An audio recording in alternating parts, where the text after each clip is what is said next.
Senhor esteja convosco. Proclamação do Evangelho de Jesus Cristo segundo João.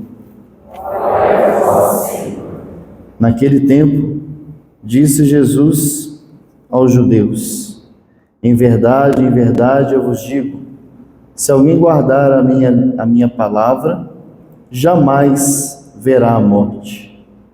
Disseram então os judeus: agora sabemos que tens um demônio. Abraão morreu e os profetas também. E tu dizes: se alguém guardar a minha palavra, jamais verá a morte? Acaso és maior do que o nosso pai Abraão, que morreu como também os profetas? Quem pretendes tu ser? Jesus respondeu: se me glorifico a mim mesmo, minha glória não vale nada. Quem me glorifica é o meu Pai, aquele que vós dizeis ser o vosso Deus. No entanto, não o conheceis, mas eu o conheço. E se dissesse que não o conheço, seria um mentiroso como vós. Mas eu o conheço e guardo a sua palavra. Vosso pai, Abraão, exultou por ver o meu dia. Ele o viu e alegrou-se. Os judeus disseram-lhe então: nem sequer 50 anos tens, e vistes Abraão? Jesus respondeu: em verdade vos digo, antes que Abraão existisse, eu sou. Então eles pegaram em pedras para apedrejar Jesus, mas ele escondeu-se e saiu do templo. Palavra da salvação. Glória a vós, Senhor. O Senhor se lembra sempre da aliança. Mas a aliança que Deus faz conosco, a aliança que Deus fez com Abraão, a aliança que Deus fez com a humanidade, não é aliança de metal, é aliança de sangue. Vamos entender o contexto dessa aliança que Deus fez com Abraão, para nós entendermos o que Jesus está querendo nos dizer nesse Evangelho. Nós ouvimos a primeira leitura de Gênesis capítulo 17, que Deus está fazendo promessas da sua aliança.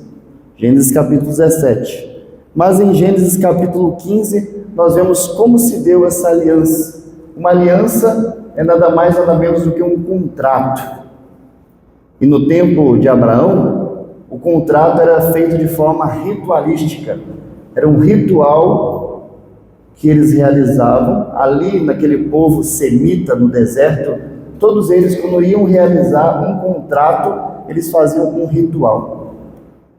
Vamos ver aqui na palavra de Deus como que se dava esse ritual e depois eu vou explicar para vocês. Gênesis capítulo 15, a partir do versículo 9. Traze-me uma novilha de 3 anos, uma cabra de 3 anos e um carneiro de 3 anos, além de uma rola e uma pombinha. Abraão trouxe tudo e cortou os animais pelo meio, menos as aves, dispondo as respectivas partes, uma na frente da outra. No versículo 17, no versículo 12, quando o sol já ia descendo, um sono profundo caiu sobre Abraão, que foi tomado de grande e misterioso terror. No versículo 17, quando o sol se pôs e a escuridão chegou, apareceu um braseiro fumegante e uma tocha de fogo que passaram por entre as partes dos animais esquartejados. Então assim se dava o contrato. Pegava-se um animal, 2 animais, um representando cada um que estava ali fazendo o contrato, a aliança, partia o animal ao meio, e os 2 faziam promessas ali diante do corpo dos animais. Cada parte do animal ficava para um lado. Depois de fazer as promessas, eles passavam entre os animais. E o destino do animal deveria recair sobre a pessoa que fez o contrato, caso ela não cumprisse a parte dela. Lembrando que o animal foi partido ao meio. Então, ou seja, que você que não cumpriu a sua aliança, seja também partido ao meio como esse animal. Agora vamos nos ater aos detalhes dessa aliança que Deus faz com Abraão. Nós temos aqui 5 animais. Dos 5 animais, uma novilha, um cabrito, um carneiro e uma cabra. Depois, uma pombinha e uma rolinha. Os 3 foram partidos ao meio, menos as aves. Eu disse para vocês que todos que fazem aliança têm que passar por entre os animais. Mas Abraão dormiu, ele não passou entre os animais. Ali nós vemos a presença da Santíssima Trindade, representada naqueles animais. Jesus disse no Evangelho: antes de Abraão, eu sou. Eu conheço Abraão, eu estava lá. Jesus estava lá com o Pai no momento da aliança que Deus fez com Abraão. Enquanto Abraão dormia, vocês ouviram no versículo 17, Deus passou por entre os animais e se responsabilizou incondicionalmente por toda a responsabilidade daquela aliança. Enquanto Abraão dormia, Abraão não passou. E a pombinha e a rolinha representam o homem e a mulher que não foram sacrificados, que foram preservados do destino sangrento que recaiu sobre Deus. Quando Jesus, ele na cruz, cumpre essa aliança, restabelecendo a aliança entre o homem e Deus, ele está dizendo: eu assumo totalmente o peso daquela responsabilidade, daquela aliança que Deus fez com Abraão. Está ficando claro para vocês?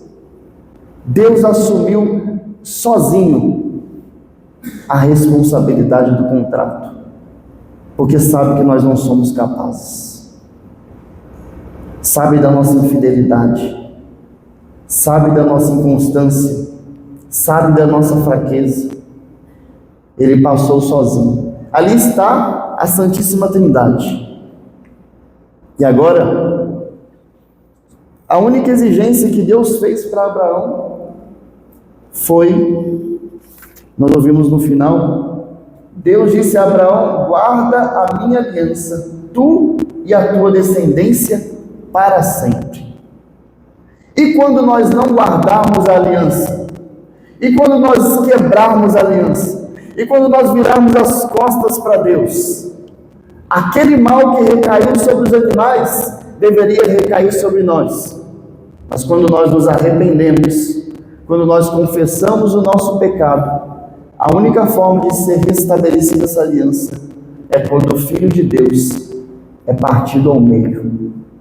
Em toda a Santa Missa, ele é partido ao meio para restabelecer essa aliança. Toda a Santa Missa, Jesus se parte ao meio para restabelecer essa aliança de amor entre o Pai e nós. A nós cabe lutarmos para não abandonarmos a aliança com Deus.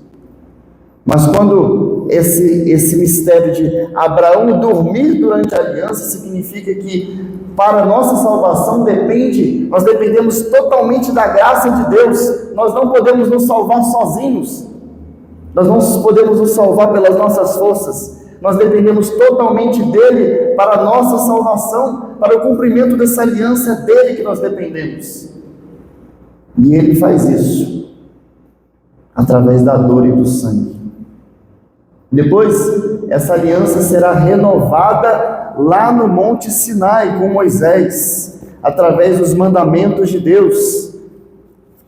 Quando Deus escreve nas tábuas da lei, os seus mandamentos, ele renova com o homem ali a sua aliança. E por isso Jesus está dizendo para os fariseus Em verdade vos digo, se alguém guardar a minha palavra, jamais verá a morte. Ou seja, a terra e a descendência que Deus prometeu a Abraão nos é entregue pelas mãos de Jesus Cristo. Mas não a terra neste mundo. A terra prometida não é a terra deste mundo. A terra prometida é a nova Jerusalém, o céu, a eternidade, que nos foi prometido e que nos é entregue pelas mãos do próprio Jesus. Para aquele que cumpre, que vive, que pratica a palavra de Deus, não morrerá jamais. Portanto, queridos irmãos, ao nos aproximarmos da paixão de Jesus Cristo, e nós estamos justamente na semana da paixão, não sei se vocês repararam, mas eu não rezo mais o prefácio da quaresma, mas o prefácio da paixão. Cada vez mais a liturgia nos leva a meditar e contemplar o mistério de amor que Deus tem por nós, para que nós nos arrependamos e voltamos para a aliança com o Pai. Louvado seja o nome do nosso Senhor Jesus Cristo. Sempre seja louvado.